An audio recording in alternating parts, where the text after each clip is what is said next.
I think Mhm, mentoring really is about establishing a relationship mhm, and regular communication patterns and interest in mhm, a person and vice versa. And I find that in navigating change, which we are going to be doing more and more and more in our lives. It's getting mhm, faster and faster. Our lives are non-linear. mhm, mhm. That's They true. Mhm. more than ever before. And I think one of the keys in managing these very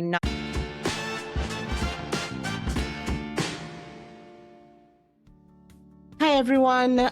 Welcome back to the Project Manager Connect Show. I am your host, Anna Anderson, and today I have with me Maria. But before we continue with Maria, I am a career coach. I am a project management professional trainer. I'm also a LinkedIn learning instructor. And what I do is that I help people and also have conversations with people who support change within the project management space, support change within careers. And today I have with me Maria. Hi, Maria. How are you today? I'm great, Anna. So nice to be with you. Yeah, me too. I'm super excited that you're here. First of all, I just want to say thank you for joining the show today.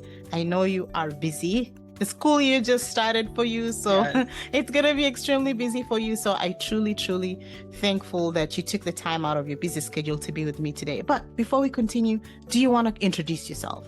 Sure. I would love to introduce myself. And you know, Anna, I would do anything for you. Oh, So thank you. before Oh. we started the podcast, I had mentioned that I was so grateful for the questions that you'd sent. Mhm. And it gave me a pause in this really busy time to reflect on my life and my story and what's important to me. Mm. And I really appreciate that time to do that. Yeah. It's Yeah. important, I think, sometimes when we're really busy, we forget to take a few moments and reflect. So Yeah. thank you for this opportunity. No, thank you. So Yeah. So my introduce name's yourself. Maria. Uh-huh. Maria Vittone, Mhm. and I have a lot of passions in my life. My work life, though, is that my position title is Director of University and Workforce Partnerships at Mhm. North Hennepin Community College, Mhm. which means I work with our university partners to make sure that our 2-year students can easily transfer and have opportunities to connect with those students. Mhm. And under workforce, I run a program, which I'm grateful that you've been so involved with over the Yeah. Mhm. is a program called Be Bold, Break the Mold, Women Succeed in Non-Traditional Careers. Mhm. And that is a very much a passion of mine. If I could do it full time, 24/7, you know, I'd do that. Yeah. Uh-huh. Yeah. And then the other piece of my job is to support the Career Development Center at North Hennepin's campus. So I'm always meeting with students and helping them as they're processing and working through that process of what do I want to do with Mhm. my life? How do I go about this? Mhm. And helping them to dream. And it also is a real pleasure to be part of those stories. That's amazing. And I truly love that you work with students and you work with women and Mhm. you're supporting them transition to whatever careers they want to get into. And I've come to your sessions and these are young women. So they're still trying to navigate change. They're still trying to navigate what's next for them. They probably don't even have an idea what they're going to do in the next year just because, change is constant, passions change and stuff like that. So I truly love that. But how do you pick your target audience then?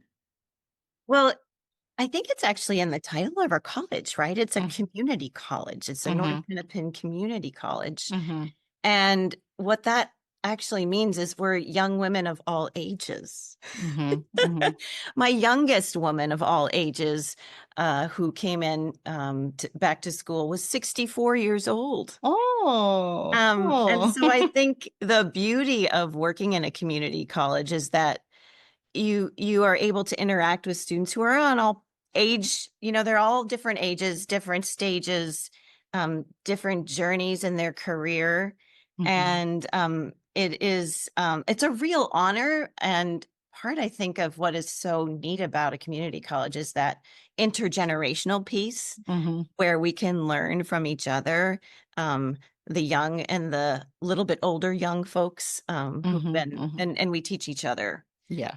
And so my target audience really is especially for the Be Bold mentoring program, is any woman who or female identifying person who is trying to pursue a career that is really not heavily it's very male dominated, so which means more than 25% of the workforce would, like computer science, for example, and engineering, criminal justice, construction, the trades. I also work with Hennepin Technical College on the Be Bold program, so it's really neat to see some of those trades women coming into the field and teaching us some of their skills and watching them move into the fields where they are, they're auto mechanics and they're welders and HVAC and carpenters. And it's really fun to see them doing things that aren't traditionally part of what our society would say is a traditional role for a woman.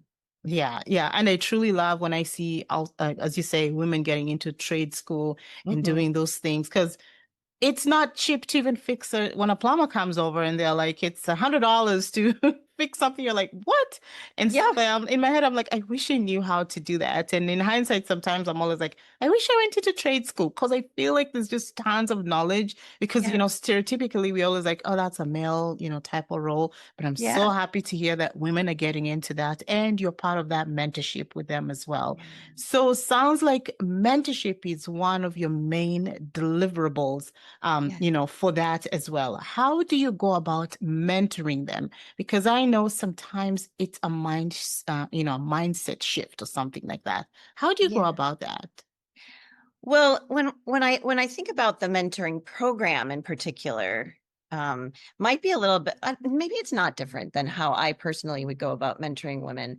I think mentoring really is about establishing a relationship and regular communication patterns and interest in a person and vice versa.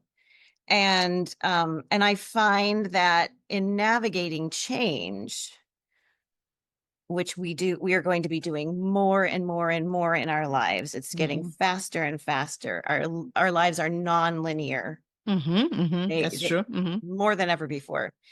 And I think one of the keys in managing these very non-linear lives is having people that you can count on, people that you can talk to about what you're going through, people to support you, give you a boost, maybe give you a push, and help you to know that whatever it is that you want, what's in your heart, what you really want to do, that person is there to say, I believe in you.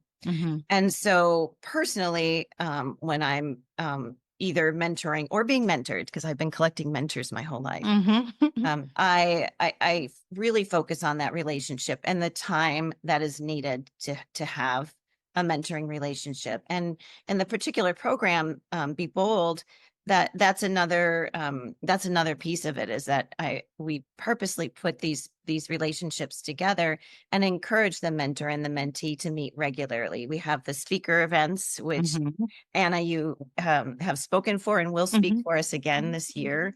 And that's a time when both mentors and students come together. So I'm purposefully set up times throughout the month where we can get together and we can physically meet. And I think that really drives the relationship. It's relationships take a long time to develop. They don't happen overnight. I have one interesting statistics that I just learned about that I'd love to share. It's very eye-opening for me, because I've been in the people business for so long. Yeah. And I was really surprised when I heard this podcast. Mel Robbins does a podcast. I love Mel Robbins. I have her book. Let them. Thank you. Me too. Let's do book club. Yes. And I'm not like that person who is always in book clubs, but I love this book. Like, I love this book. Anyway. Yes. So you and I have Mel Robbins in common. And I love her research, and she's very thorough. Yeah. And one of the podcasts that I recently listened to was Adult Friendships, how to manage. If you haven't listened to that one is fantastic. One I wish I would have listened to a long time ago. And she quotes a study from the University of Kansas about, and I'm extrapolating, it's about friendship. So mentorship often turns into friendship. As you and I know, that often we become very close to these people. It kind of morphs from mentorship into friendship and can go back and forth. So I'm extrapolating a little bit, but her research from the University of Kansas that she quoted suggested that it takes 50 hours to baseline get to know somebody, like Mhm. surface level, you're an acquaintance. It takes 90 hours to become friends with somebody. Mhm. It takes 200 hours to become really close, deep, have deep friendships. Mhm. So when I think about mentoring and the importance of it, I think about a couple different things. I think about the amount of time it takes, Mhm. the persistence that you need to have Mhm. with people. And that's not to say if you're in a relationship with somebody that Mhm. you need to stay in it forever, right? Yeah. Some of them we know need to go. Yeah. Yeah. Mhm. Mhm.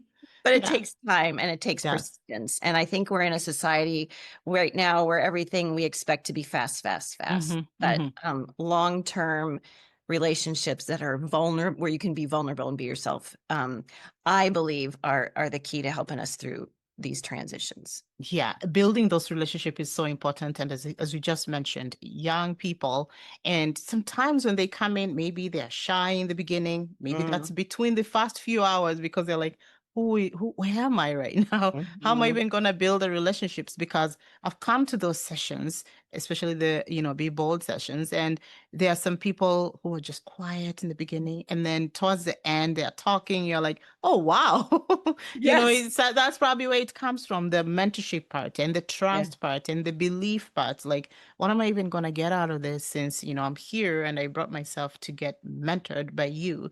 And it's also nice that there, especially in the Be Bold program, that they see people who maybe they want to be part, like them in the future, Yes. people who have come from different career roles, and they're asking these questions, and they're maybe seeing themselves like that whenever that time comes. So that's awesome that you have built that community, especially with young people when they're still sponges at this time of their Yeah. lives. Yeah, Yeah. yeah. Oh, okay.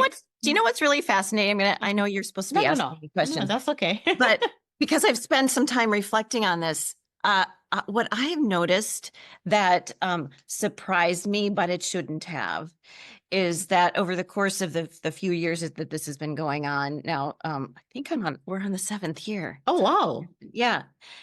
Is it the seventh year? Well, at any rate, what I've come to notice is that the mentors have grown so much as Mm-hmm. well. Mm-hmm. Because what happens when you're in a relationship like this, for those who are maybe a bit more mature in their careers, is it makes them rethink Mm-hmm. what they're doing, why they're doing it. Mm-hmm. It makes them rethink their values, and it makes them think, am I in the right company? Am I in the right career? Mm-hmm. Do I want to be doing something else? Mm-hmm. And that's not to say that I'm going to make a pitch for becoming a mentor. So I don't want to scare anybody off who doesn't want to be changed, Mm-hmm. but it's part of the Yeah. process of this constant reinvention Yeah. of who you are. Yeah. And it affects everybody. It affects the young people, but it certainly affects the mentors as well. I've Yeah. seen women start their own businesses and become career coaches, and it's just been really fascinating to watch everybody in the program. Yeah, yeah, it's part of growth. I went to Mhm. my daughter is a junior, but we went to a college meeting yesterday, and the college council was talking about how we want to transition, how students now are transitioning into what they want to do. And some of them probably certainly don't know what they want to do yet because they're still trying to figure that out. But he gave like a visual. So for example, maybe you like playing sports, so you soccer, basketball, whatever. And then as you grow older, maybe you want to be part of like working with kids, in summer programs and stuff like that. So you work with kids, and then you start noticing that you love kids so much and you want to maybe be a pediatrician or something like that. So, things like he's like, maybe don't force your kids to get into something. Let them lean into what they're passionate about, what they love doing. So let's say, from that example, he's like, maybe they'll work with as a pediatrician, or maybe even they'll be a soccer coach or something like that. Some just Yeah. passions that they already have. And, And as you're saying, that building relationships because of that trust as well as they go on. So, Oh, I like that counselor that your daughter is working with. hmm hmm I think that's fabulous, and how lucky she is that she has somebody that is willing to help you and her, yeah, yeah, just keep the yeah. playing field open a bit, Yeah. right? No, yeah, it was for the whole 11th grade. So all parents were there.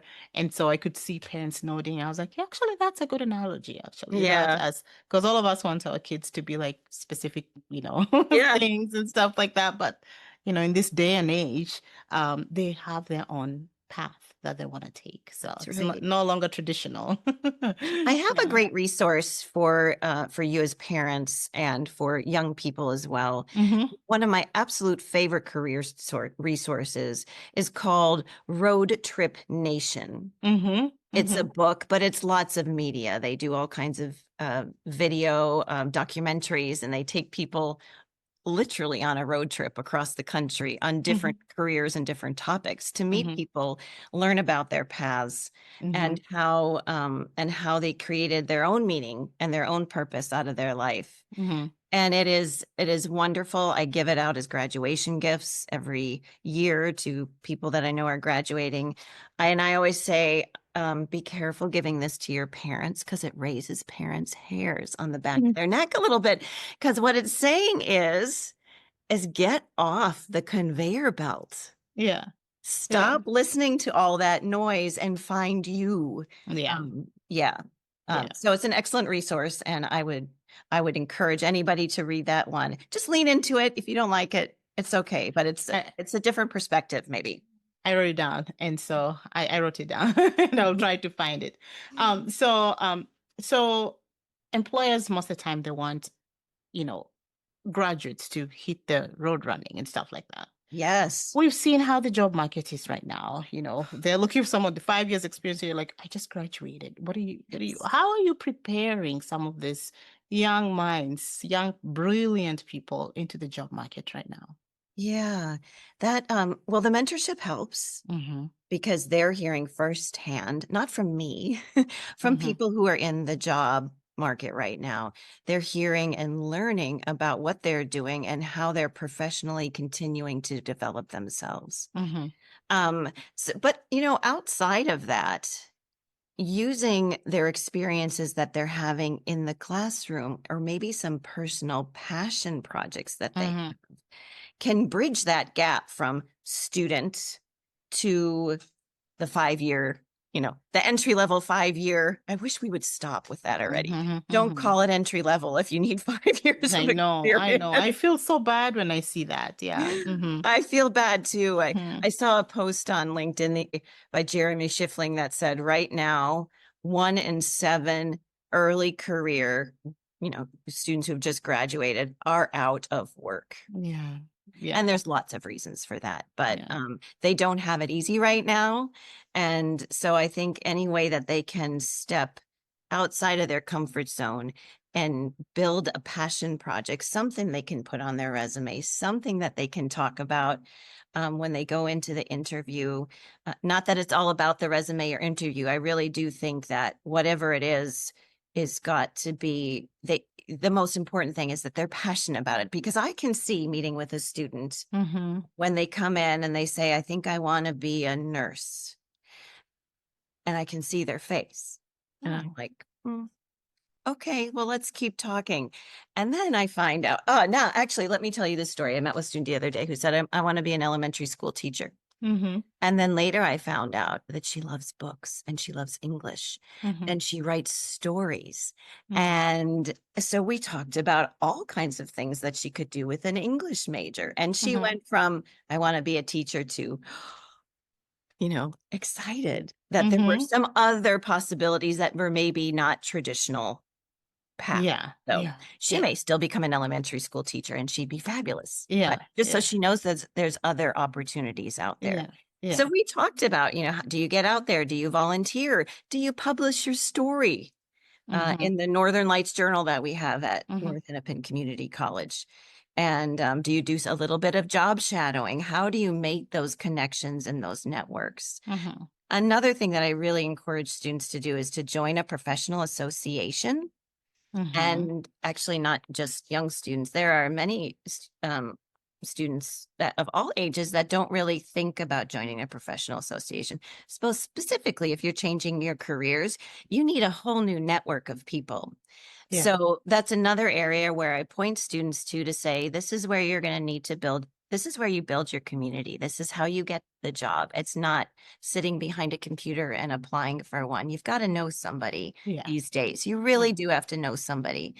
And the other benefit of these professional associations that I think are it's sort of secret, like I don't know why we're not all talking about it, but there are they especially love to engage with students. Mm-hmm. Often they have scholarships that are available for them. There are mentorship programs. There are professional development conferences that they can go to. Mm-hmm. And those are all building their skills, making connections. You never know who you're going to meet who says, hey, I'm doing this next week. I could use some help. Do you want to come along with me? Yeah. I've seen Mm-hmm. that happen. Yeah. Yeah. Yeah. Yeah. Yeah. No, I love that. I love that there's tons of opportunities. They just need to tap into those opportunities Mhm. because sometimes also they just need to hear it from somebody else. Hey, there's this opportunity, there's this professional organization, because maybe in their mind they're thinking this is just a obvious ladder. But again, Yeah. it's Yeah. it's not like that at all. No, it's not. Yeah, yeah, Nope. yeah, It's helping connect the dots yeah, yeah. for them. And Hmm. building those relationships, as you said. And Hmm. sometimes, I get this a lot. Like, and I'm not going to reach out to someone I don't know. But sometimes those cold outreaches are the ones that go even far because Yeah. you never know. You never know. So the worst is no. That's what The I worst always is say. no. The worst is no. And we So, can all handle no. We've been yeah, said no to so many times. yeah, yeah. Yeah. All right. So you've led programs and partnerships across multiple places. You have that global experience here in the US, outside of the US, when I met you a couple of, months ago, something like that. Mhm. Um, we know also in project management, that's cross-functional, work with cross-functional people, teams. How has that worked for you? And how has it helped you, build these programs that are amazing to young people and to college students and stuff? I have to tell you, it wasn't until I met you that I actually started thinking about project Oh, management. okay. Okay. And now I'm starting to see things. I was walking around the house today and I was looking at my daughter who's home, who's trying to get herself to Spain to teach for the next 10 months. And I Oh, was wow. looking at what she was doing and I thought, this is project management too. Mm-hmm. Everything is project management. It is. Mm-hmm. I never thought of myself as a project manager, Mm-hmm. but clearly I've been working on projects and programs my whole life. You have. Mm-hmm. And so one thing, and I don't know if this is, I know none of this is project management speak because I haven't taken your class yet, Mm-hmm. but I may. Mm-hmm. Yeah. Um, is that I notice when I'm working on a project, is that planning really far in advance, of course, is the key to making it to the finish line. Mm-hmm. But I think being in constant communication with the people who are involved, my educational and educational institutions that I work with, the students, the mentors, and it's kind of this very fluid, moving, I don't know, it reminds me of a dance or what are those things called that you put above a baby's head when they're sleeping? What are those things called? They run around their I anyway. forget the name. I know what you're talking about. Yeah, it's I been too forget the long name. since I've had a baby. Same. It's been 16 years. But it reminds me of Yeah. that it's really a dance. Yeah. And it's for me, it's touch points, it's communication, it's you know, cross culturally. I have missed some big cues, and it's the ability to say, "Oh, that was a mistake or an opportunity to learn," right? Mm-hmm. And touching point and readjusting and just learning not to make assumptions and rely on other people too. Yeah. It's really important to rely Yeah. on other Yeah. people. Yeah. Yeah. Yeah. Yeah. No, I would call you even a program manager, director of programs or whatever, which you already have that title. But from a project management perspective, you have managed programs. When a year starts, that's the beginning of a new project. When the Mm. year ends, the project is over. And then during that timeline, you have, guests, which are vendors. Some of us come and speak and stuff like that. You have, your stakeholders, which are your students and stuff. You have your programs, your training materials that you use for that. So that's project management on its own, which you have already done. And you already have those a lot of soft skills of leading, managing, organizing, critical thinking, problem solving. All those are your skills that you already have that nobody can ever take away from you. They're your skills that Yeah. you'll bring from your role now to the next one and to the next one and to many, many others. So yeah. You know what I think about those skills, and as I was reflecting this morning, is that I had those when I was really young, Anna. Yeah. Like Yeah. really young, I remember organizing my neighborhood. We were going to do That's a a movie project. afternoon, right? That's a project. And I did it when my parents weren't home, and they came home, and anyway, but I couldn't I couldn't help it. It was like innate in Yeah. me. Yeah. And I think about as I grew up, how I really gravitated to building community types of events. Yeah. And but I never saw myself as a project manager, but it clearly is a strength, and I have some new words to put around it thanks to you. Yes. Yes, you do. You do. And you always have had them. You just, Mm, yeah. So, yeah. all right.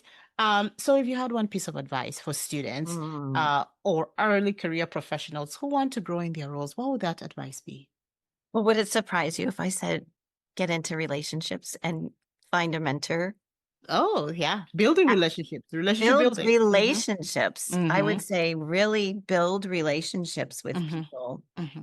And I would say do what you're afraid to do. Like, Mm-hmm. I know that if I'm talking to a student, they already know what they want to do, likely.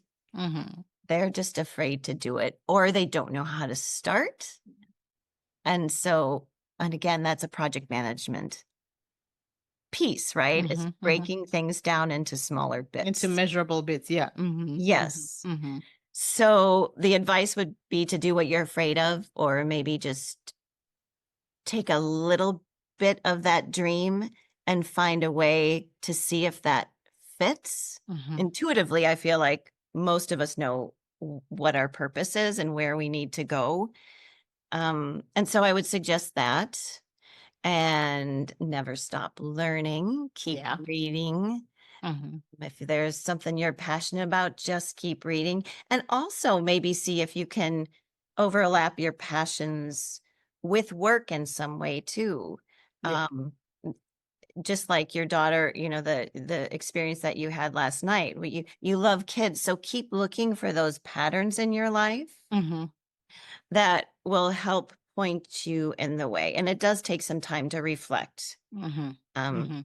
And I know our students are really busy. They're working, they're often working full time, and they're going to school full time. And sometimes they're taking care of siblings and I know. have Yeah, lots they're of busy. Mm-hmm. responsibilities. And Mm-hmm. so I don't fault them for not being able to do that. But even finding somebody to talk to, going to see your career counselor, going to, finding a mentor, somebody who will listen to you. It could be a teacher. Yeah. It could be your neighbor next door. So it Yeah. doesn't have to be in a formal mentoring situation, Yeah. but just find those people who you connect with, Yeah. who care about you too, and Yeah. help them.